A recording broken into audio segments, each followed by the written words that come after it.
Análise de cartas para a Julieta. Sabe aquele cenário suspirador? Que delícia! E é lógico que eu escolhi esse filme porque estamos tratando do feminino ferido, de maturação psíquica de uma mulher. E esse filme, ele conta também direitinho essa jornada de uma mulher completamente desconectada do próprio feminino, do próprio mundo interno, do próprio sentimento, dos próprios valores, e ela vai maturando esse contato até conseguir bancar esse contato com ela mesma até o final do filme.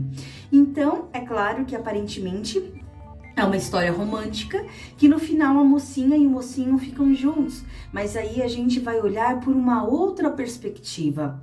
Então, olha só, vamos começar, claro, com uma história da nossa heroína, que ela é a Sophie, que ela é uma donzela. E por que donzela, Dani? Porque não se banca, porque não sabe o que sente, porque está completamente perdida, porque ocupa em todas as suas relações um papel coadjuvante. Deu certo.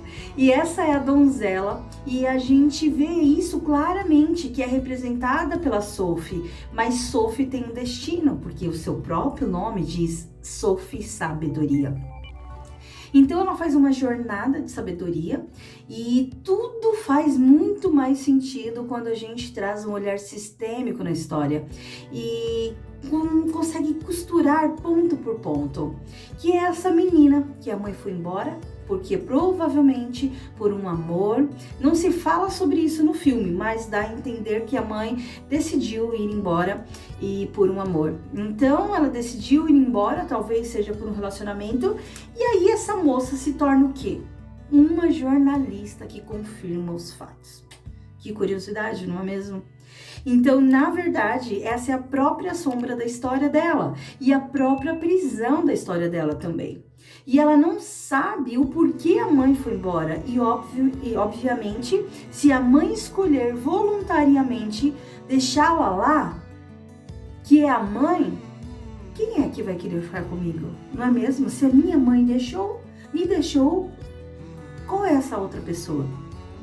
Então, naturalmente, ela escolhe para se relacionar inconscientemente com um homem narcisista, que também só olha para si mesmo. E ela fica naquela relação achando que essas coisas lindas, né? Tá tudo bem, mesmo não estando tudo bem, tá tudo bem. Se com a minha mãe era assim, se a minha mãe escolheu me perder por aquilo que era importante para ela, o que mais eu vou esperar de uma relação? Então ela fica presa a essa reprodução do destino, do sentido da história da vida dela, até que eles vão em uma viagem pré-lua de mel, onde ela está infeliz faz tempo e já está percebendo faz um tempo que está infeliz, e ela vai ver a história das cartas para Julieta. E descobre uma carta antiga, e aí vem esta questão do amor e etc, etc. E aí ela responde a carta, e aí tem todo o jeito que vocês vão conhecer aí no filme. Então veja que dentro deste contexto fica bem mais claro a gente entender essa história de maturação dela, que ela trabalha em um lugar, primeiro, ela trabalha em um lugar que ela não tem voz, ela tem um relacionamento que ela não tem voz, ela nem sabe verdadeiramente se ela acredita no amor, no sentir.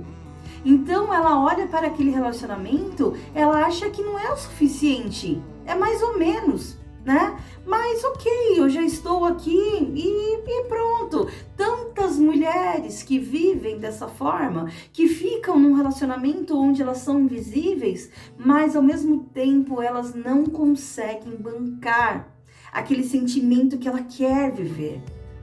E olhe isso, né? Aqui não é que ele não é suficiente para mim, não é mesmo? É que é o tema que nós estamos falando, é da cura do feminino. O que é uma mulher ferida no meio de mulheres curadas, no meio de tantas outras mulheres?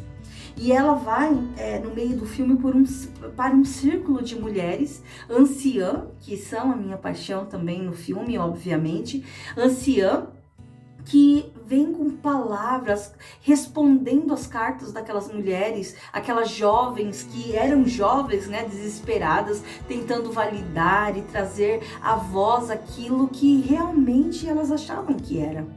Então veja, essas moças, elas abrem o coração na carta pedindo uma resposta, entre aspas, uma resposta mística do destino, porque elas não conseguem sustentar e falar eu acredito, não acredito, eu quero, não quero. E aí, naquelas anciãs que eu estou te falando, a gente tem uma que tem uma autoridade para escrever, porque ela suporta um casamento de não sei quantos anos, e outra que vive assim um casamento falido não sei quantos anos e tem tantos netos, e a outra, enfim, já perdeu. Então elas atuam a partir da autoridade delas, o que é também uma coisa que eu defendo tanto aqui para vocês, né? Aquilo que não é verdade na minha vida, não vai ser verdade na vida de ninguém. Se não adianta eu me dispor a conduzir alguém para um caminho que eu nunca trilhei. E a gente vê essas mulheres aí maravilhosas, e eu vou trazer mais uma questão delas também, que no fim do filme elas estão todas no casamento. Então a gente sabe que elas têm também uma família, mas isso é um sinal do feminino curado, maravilhoso, que a gente muitas vezes não se atenta o que é. Uma mulher com o feminino curado tem tempo interno para as outras pessoas. Ela consegue se alegrar com a história das outras pessoas, ela consegue ouvir outras pessoas, consegue estar presente.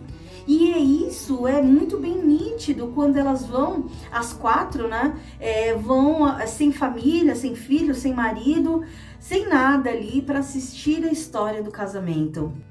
Agora, tem outro aspecto bem importante no meio dessa história, que é o quê? A Sophie se dispõe a ajudar a Claire na jornada dela, a descobrir e encontrar o amor, saber se aquele homem existe, retomar uma história do passado. Então veja que ali também ela faz já a jornada dela. E aqui tem um ponto assim de cura para uma mulher. Quando uma mulher tem o feminino ferido, ainda lá na sua infância, e passa a acreditar que não pode ser amada por quem ela é, mas que só vai ser amada por ser uma pessoa útil, ela entra numa jornada desesperadora.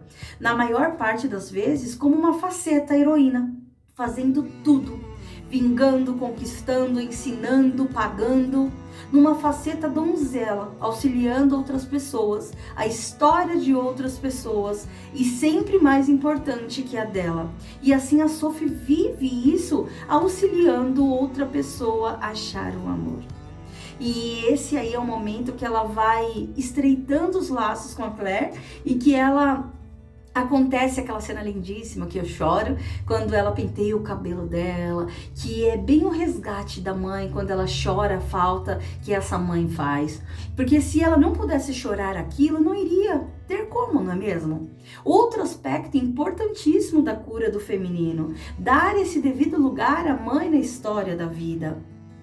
E aí, quando ela é útil com a Claire e a Claire abençoa ela consegue voltar, terminar um relacionamento que ela não queria mais, independente de ficar com um moço que é muito bacana para mostrar que precisa ter alguém.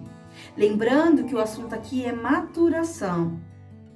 Então ela vai e termina aquele namoro, aquele noivado, porque resolve bancar aquilo que ela quer, que é ser feliz.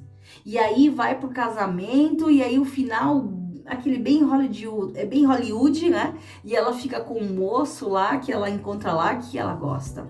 Agora sim, depois de ter bancado a própria voz, a própria história dela, e mais legal que acontece tudo junto, que é a busca da identidade. E a identidade é uma coisa só. E o que eu quero dizer? A vida afetiva e a vida profissional. E por quê? Porque ela traz a história dela e tem espaço como escritora. Então, no momento que ela banca o que está dentro, ela começa a ter o direito de existir aquilo para viver o fora. A cura do feminino. Isso é a coisa mais linda. Então, eu espero que vocês tenham amado esse filme. Até a próxima.